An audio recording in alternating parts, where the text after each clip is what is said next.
What's up, everyone? Welcome back to Sorcery on a Shoestring, the series where we build real decks for real people on real budgets. Today we've got Book of Bones, a Necromancer list that came in at 48.74 shipped after card optimization on TCG Player.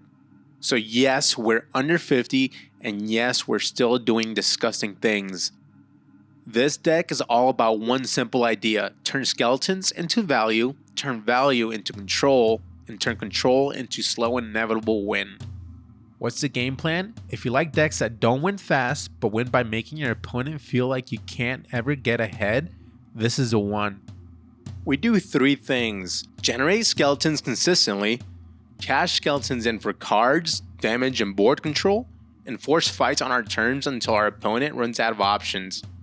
And the best part, our avatar makes the whole machine startup basically on demand.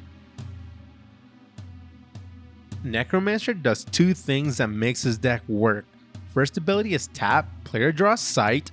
That's consistency. You don't get stuck with a dead hand because your atlas cooperates.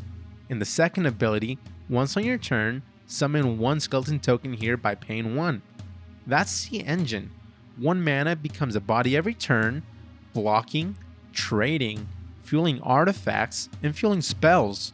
So the goal is simple: turn that one skeleton per turn into an avalanche. Our budget engine pieces: 2 Ferryman coins. Ferryman coin is pure utility. You can banish it and gain 1 when you're trying to double spell, or you can banish up to 3 cards from any cemetery. That second mode matters a lot. Shut down opposing recursion, turn off graveyard tricks, and it keeps your Regurgitator targets clean. Our next card is 2 Wiccan Tools. These are quite insane in a budget list. You can sacrifice it to draw a spell, and this turn the bearer becomes a spellcaster and their spells require no threshold. Translation: when your thresholds are awkward, Wiccan Tool says, nope, we're casting anyway. 1 Book of the Dead. This is a namesake power card. Once on your turn, the spellcaster bearer may cast a dead minion and it becomes undead, and it gets banished if it dies. So we're turning our cemetery into a second hand, 1 free rebuy per turn if we set it up right. Then we got 2 Piles of Skulls. Pile of Skulls is our steady drip feed. Once on your turn, banish a card from a cemetery to summon a skeleton token here. Now our skeleton engine is no longer once per turn, it's twice per turn, and it also doubles as our graveyard control. These are the gears. Necromancer makes the bodies, and Artifacts turns bodies into cards and tempo. For our Skeleton Factory and Control crew, we run minions in 3 roles: Skeleton Makers, Value Utility, and Finishers. For Skeleton Makers and Engine pieces, we got 4 Novice Necromancers, Spellcaster Genesis, summon a skeleton token here. That's exactly what we want: bodies now, bodies later, and bodies forever. 3 Bone Jumbles. This card is the deck's I refuse to die button. It has charge, and for 1, sacrifice a skeleton token, you summon Bone Jumble from your cemetery. So once Bone Jumble dies once, it basically becomes pay 1 mana, I'm back. That's pure attrition. 2 Stygian Archers. Range matters, but the real spice is whenever they kill an enemy, summon a skeleton token where it died. That turns trades into tempo swings, the opponent loses a unit, and you gain board presence. Our cheap stabilizers and value bodies, we have 4 Apprentice Wizards. Genesis, draw a spell. This deck wins by always having gas, and Apprentice Wizard is how we keep the hand full while we trade. 3 Porcupine Pufferfish, Lethal and Submerge. This is a budget bodyguard. It trades up, it blocks nasties, and it's annoying to remove clearly. 2 Shameless Squires. Genesis, tap a nearby enemy, and it drops everything it's carrying. This is your early tempo safety valve. It buys turns and it creates openings. For our life gain impression valves, we got 2 Daperyll Vampires, airborne, and it strikes damage against units heal you. And then we got 1 Renatus Trueblood. Same concept, airborne, and it heals you when it hits units. These cards keep you out of oops I died range while you grind. For our controlled threats and finishers, we have 2 Frozen Horrors. This is the control on legs, stealth, and when it breaks stealth, it disables other nearby units until your next turn. So it sneaks into position, Then it flips the table, suddenly their whole nearby board is locked. We have 2 Regurgitators. At the end of turn, it either banishes the dead minion to fill its belly, or it shoots a projectile dealing damage equal to that eaten minion's power. So it becomes Graveyard Hate, repeatable removal, or a way to turn big corpses into big damage. We got 2 Lord of Lies. This is the nastiest budget control minion in the pool.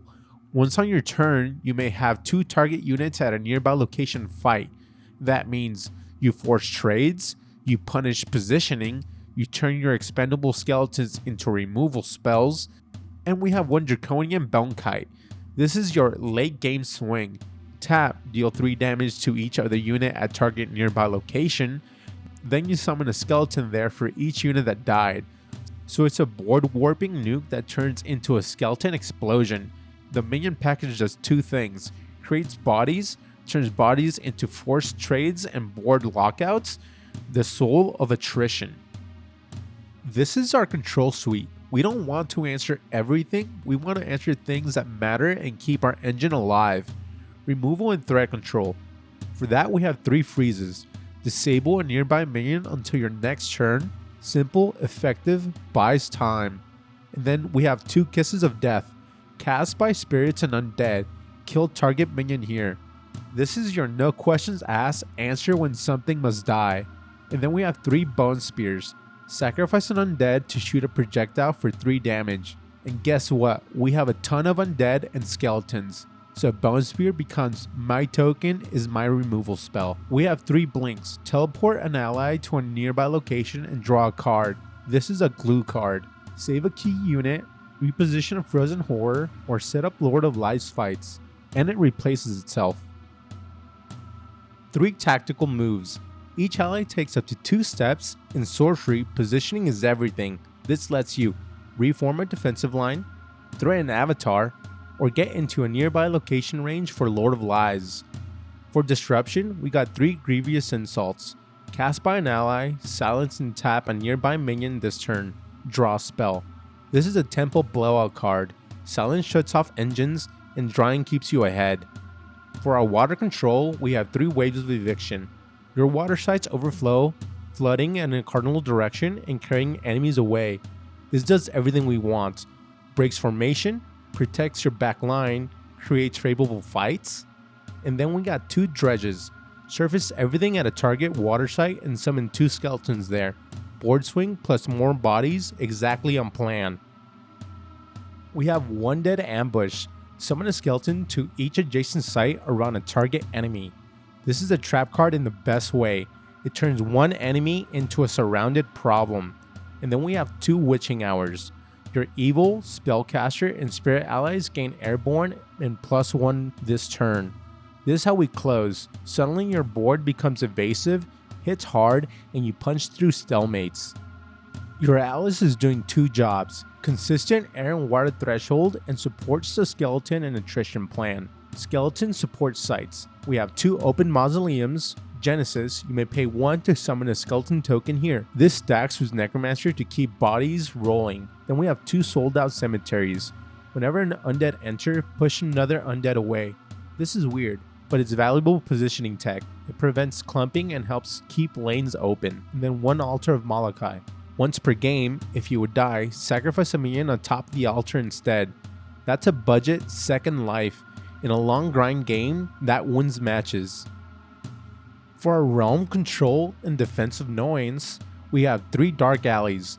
First minion that enters gains stealth, perfect for frozen horror setups, assassination plays, or just protecting key engines. And then we have 2 Troll Bridges. First time a lone enemy enters, it gets struck unless they discard. That's tax plus removal pressure in 1. And then we have 2 Thin Ices. If minions atop total 5 or more power, submerge them at end of turn. This creates awkward board states and punishes big stacks. For our threshold and consistency package, we have 2 Lighthouses. Simple, clean dual support in practice, helps smooth lines and keeps you from bricking.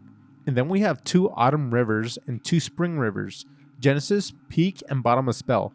This is smoothing your draws so you keep hitting answers. We got 2 Babbling Brooks. Until your next turn, minions are disabled while atop nearby sites. This is a temple shield and it buys turns.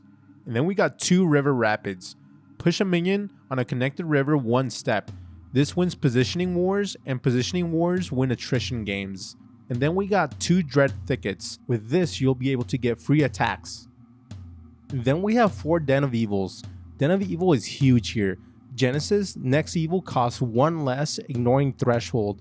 That means you can sneak out a key evil piece even in weird threshold spots.